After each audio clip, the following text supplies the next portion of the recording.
আর চিক্কমতি সিংহনাদ সুতান্তাতে বলা হয়েছে ডি 1176 বলা হয়েছে যে আরেকজন বুদ্ধ আসবেন, তার নাম মাইত্রী, যিনি পবিত্র, যিনি সবার উপরে, যিনি আলোকপ্রাপ্ত, যিনি খুব। আসসালামু আলাইকুম প্রিয় দর্শক, আশা করি আল্লাহ তাআলার অশেষ রহমতে সকলেই ভালো আছেন। তো আপনারা বুঝে গেছেন যে আজকের এই ভিডিওতে আমরা ডক্টর জাকির নায়েকের একটি গুরুত্বপূর্ণ প্রশ্ন উত্তর পর্ব বা আলোচনা শুনবো বা জানবো। তো চলুন কথা না বলি আমরা সম্পূর্ণ ভিডিওটি দেখে আসি। তো অবশ্যই অনুরোধ করব সম্পূর্ণ ভিডিওটি দেখার জন্য। তো চলুন ভিডিওটি শুরু করা যাক। আসুন দেখি বৌদ্ধ ধর্মগ্রন্থগুলোতে আমাদের নবীজি সম্পর্কে কি বলা হয়েছে। প্রায় সব বৌদ্ধ ধর্মগ্রন্থে আছে যে ভবিষ্যতে একজন মাইত্রী আসবেন। আর চিক্কমতি সিংহনাদ সুতান্তাতে বলা হয়েছে ডি 1176 বলা হয়েছে যে আরেকজন বুদ্ধ আসবেন, তার নাম মাইত্রী, যিনি পবিত্র, যিনি সবার উপরে, যিনি আলোকপ্রাপ্ত, যিনি খুব জ্ঞানী আর বিনয়ী, যিনি মঙ্গলজনক, যার রয়েছে বিশ্বজগতের জ্ঞান। তিনি অলৌকিকভাবে যে জ্ঞান আরোহণ করবেন সেটা পুরো পৃথিবীতে প্রচার করবেন। তিনি একটা ধর্ম প্রচার করবেন যে ধর্মটা শুরুতে গৌরবময় থাকবে, চরম সময়ে গৌরবময় থাকবে, আর শেষেও গৌরবময় থাকবে। তিনি একটা জীবন দর্শন প্রচার করবেন যেটা হবে সত্য এবং পুরোপুরি সঠিক। তার সাথে কয়েক হাজার সন্ন্যাসী থাকবে, যেখানে আমার সাথে কয়েকশো সন্ন্যাসী থাকে। এই কথাটা আরো বলা হয়েছে সেক্রেড বুক অব স্টে 35 নম্বর খণ্ডের 225 নম্বর পৃষ্ঠায়। একজন মাইত্রী আসবেন যার কিছু বিশেষ বৈশিষ্ট্য আর গুণ থাকবে। এরপরে বলা হয়েছে যে তিনি হাজার হাজার মানুষকে নেতৃত্ব দেবেন, যেখানে আমি নেতৃত্ব দিয়েছি কয়েকশো মানুষকে। এরপরে আরো আছে গসপেল অফ বুদ্ধায় 217 ও 218 নম্বর পৃষ্ঠায় যে আনন্দ বুদ্ধকে প্রশ্ন করলেন যে হে আশীর্বাদ প্রাপ্ত, আপনি যখন চলে যাবেন কে আমাদের পথ দেখাবে? তখন গৌতম বুদ্ধ উত্তরে বললেন, আমি এই পৃথিবীর প্রথম বুদ্ধ নই, এমনকি শেষ বুদ্ধ আমি নই। ভবিষ্যতে আরেকজন বুদ্ধ পৃথিবীতে আসবেন, যিনি পবিত্র, যিনি সবার উপরে, যিনি আলোকপ্রাপ্ত, যিনি খুব জ্ঞানী আর বিনয়ী, যিনি মঙ্গলজনক, যার রয়েছে বিশ্বজগতের জ্ঞান। তিনি প্রচার করবেন একটা ভালো ধর্ম। তিনি যে ধর্ম প্রচার করবেন সেটা শুরুতে গৌরবময় থাকবে, চরম সময়ে গৌরবময় থাকবে, আর শেষেও গৌরবময় থাকবে। তিনি যে ধর্ম প্রচার করবেন তার ভিত্তি হবে সত্য, আর সেটাই হবে সঠিক জীবন দর্শন। আর তার থাকবে হাজার হাজার শিষ্য, যেখানে আমার ছিল মাত্র কয়েকশো শিষ্য। বুদ্ধের প্রধান শিষ্য আনন্দ তাকে প্রশ্ন করলেন, আমরা তাকে কিভাবে চিনব? বুদ্ধ উত্তর দিলেন, সেই লোকের নাম হবে মাইত্রী। মাইত্রী অর্থাৎ ক্ষমাশীল, স্নেহময়, দয়ালু, করুণাময়। এই শব্দটার আরবি করলে হবে রাহমা। আল্লাহ পবিত্র কোরআনে বলেছেন, সূরা আম্বিয়ার 107 নম্বর আয়াতে উল্লেখ করা হয়েছে, ওয়ামা আরসালনাকা ইল্লা রাহমাতুল লিল আলামিন, আমি তো তোমাকে পাঠিয়েছি শুধুমাত্র বিশ্বজগতের প্রতি রহমত হিসেবে, জীবজগতের প্রতি রহমত হিসেবে, পুরো মানুষ জাতির প্রতি রহমত হিসেবে। এই রাহমা শব্দটা আর এর সমার্থক শব্দ ক্ষমা, এটা কোরআনে আছে সব মিলিয়ে 409 বার। আর কোরআনের প্রত্যেক সূরা, শুধুমাত্র 9 নম্বর সূরা তাওবা বাদে প্রত্যেক সূরার শুরুতেই আছে বিসমিল্লাহির রহমানির রহিম, দয়াময় পরম দয়ালু আল্লাহর নামে শুরু করছি। তাহলে বৌদ্ধ ধর্মগ্রন্থগুলোতে মাইত্রী নামে একজনের ভবিষ্যৎবাণী করা হয়েছে, যিনি আসলে আমাদের নবীজি সাল্লাল্লাহু আলাইহি সাল্লাম। বৌদ্ধ ধর্মগ্রন্থে নবীজি সম্পর্কে ভবিষ্যৎবাণী আরো অনেক আছে। আছে sacred book of the stay 11 নম্বর খণ্ডের 36 নম্বর পৃষ্ঠায়, মহাপরিনির্বাণ সুত্তা 2 নম্বর অধ্যায়ের 32 নম্বর অনুচ্ছেদে বলা হয়েছে যে গৌতম বুদ্ধের ক্ষেত্রে তার কোনো প্রকাশ্য অথবা গুপ্ত শিক্ষা ছিল না।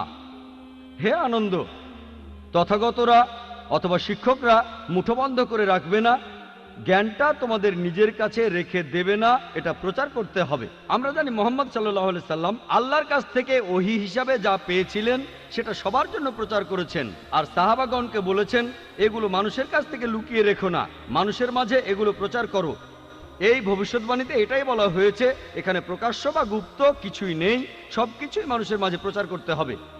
বৌদ্ধ ধর্মগ্রন্থে এরপরে আরো আছে secret book of the stay 11 নম্বর খণ্ডের 97 নম্বর পৃষ্ঠায়, মহাপরিনির্বাণ সুত্তা 5 নম্বর অধ্যায়ের 36 পৃষ্ঠায় বলা হয়েছে যে গৌতম বুদ্ধের যেমন এক পরিচারক ছিল, অর্থাৎ প্রধান শিষ্য আনন্দ, একইভাবে মাইত্রীরও এক পরিচারক থাকবে। ইতিহাস থেকে আমরা জানি, নবীজি সাল্লাল্লাহু আলাইহি সাল্লামের সিরাত থেকে, যে আমাদের নবীজির পরিচারক ছিলেন হযরত আনাস রাদিয়াল্লাহু আনহু। তিনি ছিলেন মালিকের পুত্র, আল্লাহ তাকেও শান্তিতে রাখুন। আর হযরত আনাস রাদিয়াল্লাহু আনহু বলেছেন, আমার বাবা মা 8 বছর বয়সে আমাকে নবীজির হাতে তুলে দেন। তার মা নবীজিকে বলেছিলেন, হে আল্লাহর রাসূল, একে আপনার পরিচারক হিসেবে গ্রহণ করুন। আর হযরত আনাস রাদিয়াল্লাহু আনহু বলেছেন যে নবীজি সাল্লাল্লাহু আলাইহি সাল্লাম তাকে দেখতেন নিজের ছেলের মতোই। আর আমরা জানি হযরত আনাস রাদিয়াল্লাহু আনহু সবসময় নবীজির সঙ্গে থাকতেন, শান্তির সময় থাকতেন, যুদ্ধের সময়ও থাকতেন, নিরাপত্তার সময় থাকতেন, বিপদের সময়ও থাকতেন। এভাবে আনন্দের সাথে তার তুলনা করা যায়। যখন গৌতম বুদ্ধের দিকে একটা পাগলা হাতি তেড়ে আসলো, আনন্দ তখন বুদ্ধের সামনে গিয়ে দাঁড়িয়েছিলেন। আমরা জানি একইভাবে হযরত আনাস রাদিয়াল্লাহু আনহু উহুদের যুদ্ধের সময়, তার বয়স 11 বছর, সেই যুদ্ধে যখন শত্রুরা নবীজিকে ঘিরে ফেললো, হযরত আনাস রাদিয়াল্লাহু আনহু নবীজির পাশে ছিলেন। এরপর হুনাইনের যুদ্ধে তার বয়স যখন 16 বছর, শত্রুপক্ষের তীরন্দাজরা নবীজিকে ঘিরে ফেললো, তখনও হযরত আনাস রাদিয়াল্লাহু আনহু নবীজির পাশে ছিলেন। এভাবে আনন্দের সাথে তাকে তুলনা করা যায়। বুদ্ধের দিকে পাগলা হাতি তেড়ে এলে আনন্দ দাঁড়িয়েছিলেন বুদ্ধের সামনে গিয়ে। তাহলে এই ভবিষ্যৎবাণীটাও সত্য হয়েছে যে মাইত্রীর এক পরিচারক থাকবে। এরপর আরো আছে গসপেল অফ বুদ্ধাতে 214 নম্বর পৃষ্ঠায়, যে এই যে মাইত্রী আসবেন, অন্য যে বুদ্ধ আসবেন, তার 6টা গুণ থাকবে। প্রথমটা হচ্ছে তিনি আলোকপ্রাপ্ত হবেন রাতের বেলায়। 2 নম্বর, আলোকপ্রাপ্ত হওয়ার পরে তিনি উজ্জ্বল হবেন। 3 নম্বর, তিনি স্বাভাবিকভাবে মারা যাবেন। 4 নম্বর, তিনি রাতের বেলায় মারা যাবেন। 5 নম্বর, মারা যাওয়ার সময় তিনি উজ্জ্বল হবেন। আর 6 নম্বর হচ্ছে তিনি মারা যাওয়ার পরে তাকে এই পৃথিবীতে আর কখনো সশরীরে দেখা যাবে না। এই 6টা গুণাবলী পাওয়া যায় শুধুমাত্র আমাদের নবীজি মুহাম্মদ সাল্লাল্লাহু আলাইহি সাল্লামের মধ্যেই। আমরা জানি যে নবীজি প্রথম ওহী তিনি পেয়েছিলেন রাতের বেলায়। আর পবিত্র কোরআনে সূরা দুখানের 2 ও 3 নম্বর আয়াতে উল্লেখ করা হয়েছে। এছাড়াও সূরা কদরের 1 নম্বর আয়াতে আছে যে কোরআন নাজিল হয়েছিল মহিমান্বিত রাতে। এরপরে আছে তিনি উজ্জ্বল হবেন। আমরা জানি যে আমাদের নবীজি তখন উজ্জ্বল হয়েছিলেন, আলোকিত হয়েছিলেন। এরপরে আছে তিনি স্বাভাবিকভাবে মারা যাবেন। আমরাও জানি নবীজি স্বাভাবিকভাবে মারা গিয়েছিলেন। 4 নম্বর, তিনি মারা যাবেন রাতের বেলায়। আর আয়েশা রাদিয়াল্লাহু আনহার বলা হাদিস থেকে আমরা জানি যে নবীজির ঘরে প্রদীপে কোনো তেল ছিল না, তিনি পাশের বাড়ি থেকে তেল ধার নিলেন। অর্থাৎ নবীজি মারা যাওয়ার সময় তখন রাত ছিল। এরপরে আছে যে তিনি মারা যাওয়ার সময় উজ্জ্বল হয়ে যাবেন। আর হযরত আনাস রাদিয়াল্লাহু আনহু বলেছেন যে নবীজি মারা যাওয়ার সময় খুব উজ্জ্বল ছিলেন। এর পরেরটা হলো মারা যাওয়ার পরে তাকে আর কখনো সশরীরে দেখা যাবে না। আমরাও জানি যে নবীজি সাল্লাল্লাহু আলাইহি সাল্লাম সশরীরে আর ফিরে আসবেন না। মদিনায় তার রওজা রয়েছে, তাকে সশরীরে আর কখনো দেখা যাবে না। বৌদ্ধ ধর্মগ্রন্থে উল্লেখ করা এইসব কথা, এগুলো শুধুমাত্র নবীজি সাল্লাল্লাহু আলাইহি সাল্লামের বেলাতেই খাটে। বৌদ্ধ ধর্মগ্রন্থে এছাড়াও বলা হয়েছে, the secret book of the stay 10 নম্বর খণ্ড 68 নম্বর পৃষ্ঠা বলা হয়েছে যে তথাগতরা তারা শুধু প্রচার করবে। অর্থাৎ যে বুদ্ধরা আসবেন তারা শুধু প্রচার করবেন। আর আল্লাহ বলেছেন সূরা গাশিয়ার 21 নম্বর আয়াতে উল্লেখ করা হয়েছে, ফাযাক্কির ইন্নামা আনতা মুযাক্কির। আল্লাহ নবীজিকে বলছেন তোমার কাজ ধর্ম প্রচার করা, হেদায়েত করা, সেটার মালিক আল্লাহ সুবহানাহু ওয়া তাআলা।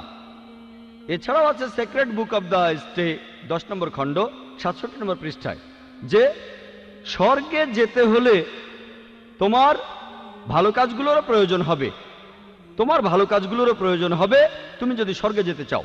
আল্লাহ কোরআনে বলছেন সূরা আসরের 1 থেকে 3 নম্বর আয়াতে, ওয়াল আসর ইন্নাল ইনসানা লাফি খুসর ইল্লাল্লাযিনা আমানু ওয়া আমিলুস সলিহাতি ওয়া তাওয়াসাউ বিল হাক্কি ওয়া তাওয়াসাউ বিস সাবর। অর্থাৎ দুর্ভোগ তাদের যারা সামনে ও পেছনে লোকের নিন্দা করে তারা বাদে যাদের বিশ্বাস আছে, ন্যায়নিষ্ঠতা আছে, যারা মানুষকে সত্যের পথে আনে, যারা মানুষকে ধৈর্য আর অধ্যবসায়ের পথে আনে। বেহেশতে যাওয়ার জন্য একটা শর্ত হলো আমাল সালেহাত, ন্যায়নিষ্ঠতা, যে কথা বৌদ্ধ ধর্মগ্রন্থ আছে। এছাড়াও ধম্মপটে উল্লেখ করা আছে মাত্তই সুত্তা 151। এখানে সর্বশেষ বুদ্ধ বা মাতৃর বর্ণনা দেওয়া আছে। বলা হয়েছে তিনি হবেন মানুষ জাতির প্রতি করুণা, তিনি হবেন ভদ্র, তিনি হবেন মানুষের জন্য দৃষ্টান্ত, তিনি হবেন দয়ালু, আর তিনি হবেন সত্যবাদী। এই সব কথাগুলো খাটে শুধুমাত্র সর্বশেষ ও চূড়ান্ত নবী মুহাম্মদ সাল্লাল্লাহু আলাইহি সাল্লামের বেলায়। এই হলো সংক্ষেপে বৌদ্ধ ধর্মগ্রন্থে মুহাম্মদ সাল্লাল্লাহু আলাইহি সাল্লামের বর্ণনা। আসসালামু আলাইকুম ওয়া রাহমাতুল্লাহি ওয়া বারাকাতুহু। সুপ্রিয় দর্শক, আশা করি আল্লাহ তাআলার অশেষ রহমতে সকলেই ভালো আছেন। তো প্রিয় দর্শক, এতক্ষণ আমরা ডক্টর জাকির নায়েকের একটি গুরুত্বপূর্ণ আলোচনা শুনতেছিলাম, যেখানে তিনি আলোচনা করতেছিলেন বিভিন্ন ধর্মগ্রন্থে হযরত মুহাম্মদ সাল্লাল্লাহু আলাইহি ওয়াসাল্লাম সম্পর্কে। অর্থাৎ বিভিন্ন ধর্মগ্রন্থের মধ্যে হযরত মুহাম্মদ সাল্লাল্লাহু আলাইহি ওয়াসাল্লাম সম্পর্কে কী কী বলা হয়েছে সেগুলো তিনি বিস্তারিত আলোচনা করতেছিলেন। তো আজকের এই ভিডিওতে আমরা মূলত বিশেষ করে হিন্দু ধর্মগ্রন্থে মুহাম্মদ সাল্লাল্লাহু আলাইহি ওয়াসাল্লাম সম্পর্কে কী কী বলা হয়েছে সেগুলো শুনলাম এবং জানলাম। তো হিন্দু ধর্মগ্রন্থে মুহাম্মদ সাল্লাল্লাহু আলাইহি ওয়াসাল্লাম সম্পর্কে অনেক কথাই বলা হয়েছে, বিশেষ করে কল্কি অবতার, ঋগ্বেদ, সামবেদ, অথর্ববেদ, যজুর্বেদ, সব বেদেই সব ধর্মগ্রন্থেই স্মৃতি সব জায়গায় মূলত আমাদের নবী সম্পর্কে বলা হয়েছে। তো এগুলো নিয়ে মূলত বিস্তারিত আলোচনা করলেন ডক্টর জাকির নায়েক। আশা করছি আপনি ভিডিওটা দেখলেন, আপনি এগুলো সম্পর্কে জেনে গেলেন। তো ভিডিওটি কেমন লাগলো সেটা আমাদেরকে অবশ্যই জানাতে ভুলবেন না, আর কীরকম ভিডিও আপনারা পছন্দ করেন সেটা আমাদের জানাবেন। আমরা সেই ধরনের ইসলামিক ভিডিওগুলো নিয়ে আসার চেষ্টা করব। প্রিয় দর্শক, ভালো থাকবেন, সুস্থ থাকবেন। আসসালামু আলাইকুম ওয়া রাহমাতুল্লাহি ওয়া বারাকাতুহু। তো এগুলো নিয়ে মূলত বিস্তারিত আলোচনা করলেন ডক্টর জাকির নায়েক। আশা করছি আপনি ভিডিওটা দেখলেন, আপনি এগুলো সম্পর্কে জেনে গেলেন। তো ভিডিওটি কেমন লাগলো সেটা আমাদেরকে অবশ্যই জানাতে ভুলবেন না, আর কীরকম ভিডিও আপনারা পছন্দ করেন সেটা আমাদের জানাবেন। আমরা সেই ধরনের ইসলামিক ভিডিওগুলো নিয়ে আসার চেষ্টা করব। প্রিয় দর্শক, ভালো থাকবেন, সুস্থ থাকবেন। আসসালামু আলাইকুম ওয়া রাহমাতুল্লাহি ওয়া বারাকাতুহু।